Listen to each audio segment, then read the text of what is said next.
तो आपके तालियों के बीच मैं बुलाना चाहूंगी भारत 24 के CEO and editor in chief doctor Jagdish Chandra ji को फॉर वेलकम स्पीच। सर अपनी दूरदर्शिता के लिए जाने जाते हैं और हमारे एक मार्गदर्शक के तौर पर सर ने हमेशा हमें आगे बढ़ने की प्रेरणा दी है। तो सर आपके 2 शब्द। आज के समारोह के मुख्य अतिथि माननीय आचार्य बालकृष्ण जी हमारे बीच मौजूद हैं। हम उनका और आप सभी का स्वागत करते हैं।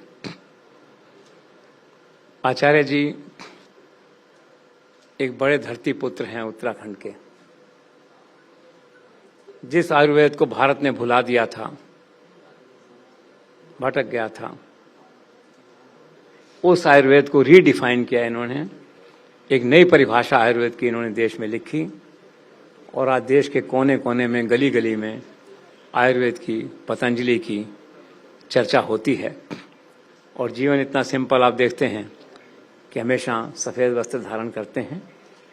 यह उनके आध्यात्मिक दर्शन का प्रतीक है। और धरती पुत्र मैंने इसलिए कहा कि हरिद्वार में जिस गुरुकुल में शिक्षा ली, पढ़ते थे, आज उसी गुरुकुल के चांसलर हैं, वो कुलपति हैं। कितनी बड़ी बात है।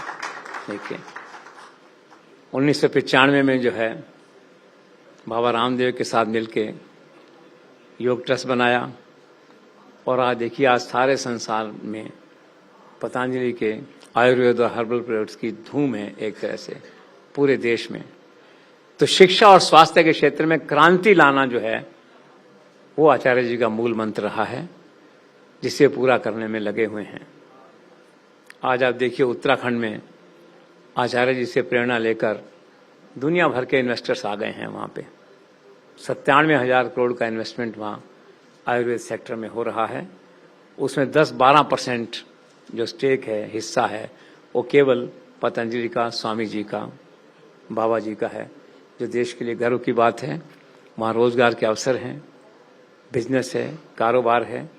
और सबसे बड़ी बात यह है आज संसार के कारोबारियों में, धनवान लोगों में 68 नंबर पे आचार्य जी गिनती होती है। लेकिन इनका धन जनता के लिए है, समाज सेवा के लिए है। ये तो फकीर हैं, फकीर ही रहेंगे। ऐसे मैं इनको देखता आया हूँ बरसों से। एक सफ़ेद वेशभूषा में रहते हैं, आते हैं, चले जाते हैं जो है।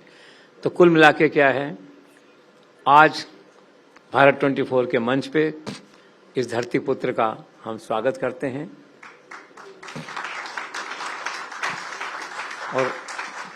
और आशा करते हैं कि देश के दूसरे लोग, धर्म से जुड़े लोग, योग से जुड़े लोग, आयुर्वेद से जुड़े लोग आपसे प्रेरणा लेंगे और देश में और विदेश में आयुर्वेद को, योग को और आगे ले जाएंगे। इन्हीं शब्दों के साथ थैंक यू सो मच।